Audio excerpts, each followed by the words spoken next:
What's going on, you guys? So check it right. It seems like the saga between Molley and the Big Hash is still continuing.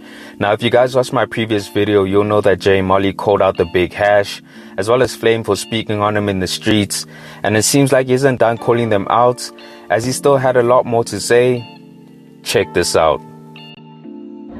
Man, I just want you guys to know the truth, and I'm gonna leave this here. So I'm here at Low Cali by my homie's car. Apparently, Hash and his two homies walked behind me into the store. I didn't see them, they saw me.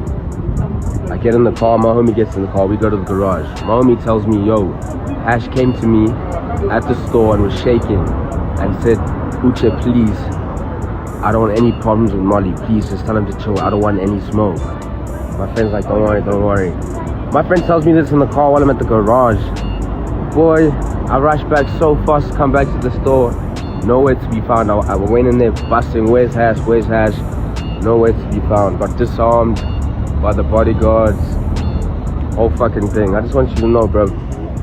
You called me a bitch on Slicker Live to the public.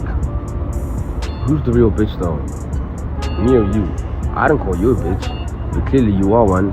So don't be calling me a bitch and expect that me not to. And honestly, I'm not trying to bore you guys. And I said I wouldn't speak about this again. But after seeing those 400 comments on Flvme, you guys all saying this guy's irrelevant, then why are 400 of you guys talking about me if I'm so irrelevant? Why was I picked to be on one of the biggest reality shows out of Africa? Y'all are all talking there. I made that post as a joke, because I do jokes all the time. I say dumb shit all the time. It didn't mean nothing to me. I didn't even think about it. Y'all posted online. Y'all all commented 400 posts trying to start wars. Now fucking Hash fans coming at me, Flvme fans coming at me. Of course you're gonna write if you're boring. But don't tell me that Flvme's big at the music. He makes fucking music for the dumb masses. Yeah, get this cheese, pussy weed. Actually, why you gotta cheat? I talk about philosophy, religion, spirituality, intellectual shit, science.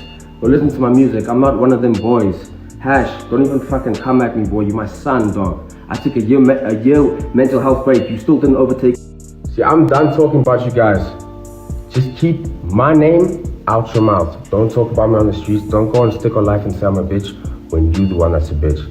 Because you saw me today and you didn't do nothing to me after all the disrespect I've shown you.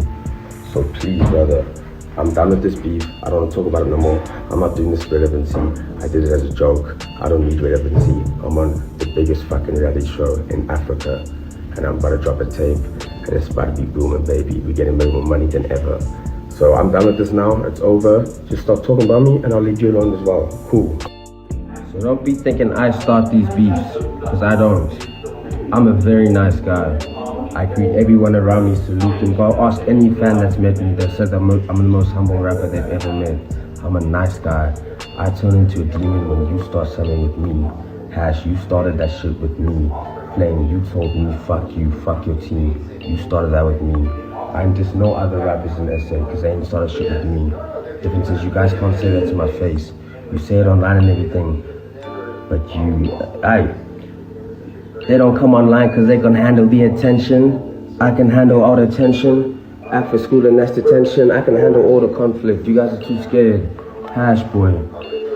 You can't even respond even though you want to, because you know it's gonna boost your numbers, but don't. I understand. The anxiety. Hey, you wanna talk about my mental health when you have the biggest anxiety in the fucking world, shaking today. Can't even leave your own mommy's house. You wanna make fun of my mental health, bro? Go check yourself, dog. Are you just? Ain't that? One more story. This narrative, I talk about it over and over again. This narrative that you think that I'm some rich white kid that's privileged, that buys all his designer and stays at hotels and does all this crazy shit because of his parents' money. You are fucked in the head and you superficial and you just close-minded, brother. My father doesn't have a job, hasn't had a job in 6-7 years. My mother doesn't have a job. I paid for their house. I suffered for 5 years sleeping on other people's couches to pay for their house because they had no money. So don't you ever say I come from a rich family. Y'all just can't believe that I can buy so much designer and afford to stay at hotels every day that it must be just his money. There's no way a young guy like this is running up a bag like that to afford this lifestyle. I'm too jealous about that. It has to be his father. Nope. That's what's so crazy. And I'm sorry guys, I'm sorry I'm so intimidating, but just chill. It's not that deep. Now, what I will say is that J Molley is one funny character.